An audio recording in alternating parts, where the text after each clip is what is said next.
Prepare yourself for an event of epic proportion, an event like no other, innovative, bold, and unlike anything you've ever experienced. It's Truth on the Loose, hosted by Pastor Billy Michael Honor, a conversation with renowned biblical scholar Dr. Randall C. Bailey. One of my friends, I guess 4 years ago, his brother came out to the family at Christmas. He figured that was a good time to tell him that he was gay. And I finally met his parents. And the problem is that his mother wants them all to be together in heaven, and this gay one won't be there. And once I finally figured out that was what was going on, I sent text messages to 20 pastors the week before Mother's Day and said, maybe it's time for us to confess that we have done damage to families on the way in which we've dealt with same-gender sex.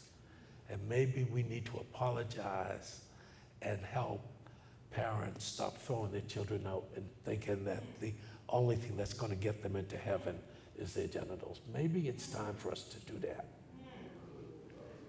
And they didn't do it.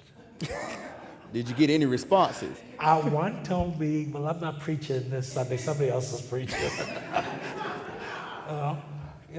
But it's I do think that, so I think the reason what I'm doing is viewed so scary is that people feel that if they don't stick to something called a text, then they won't get to heaven.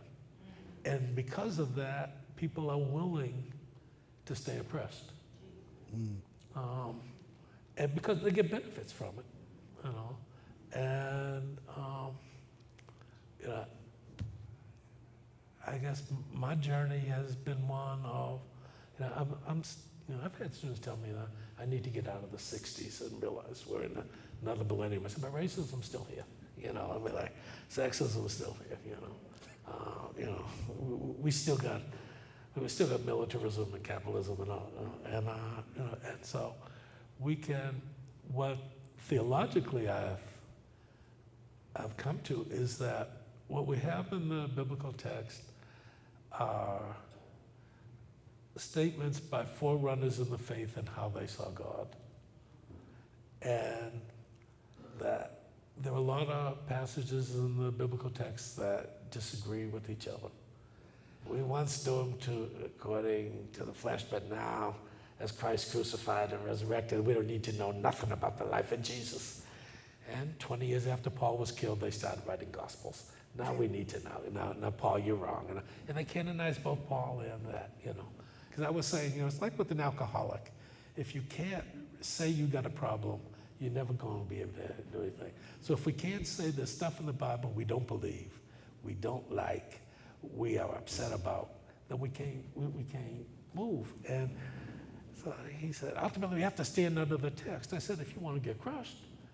I said, but it could be, as a white male, you benefit enough from it that, you can make that claim. But as a black male, I've been hurt too much by what the church has done. So I can't do that.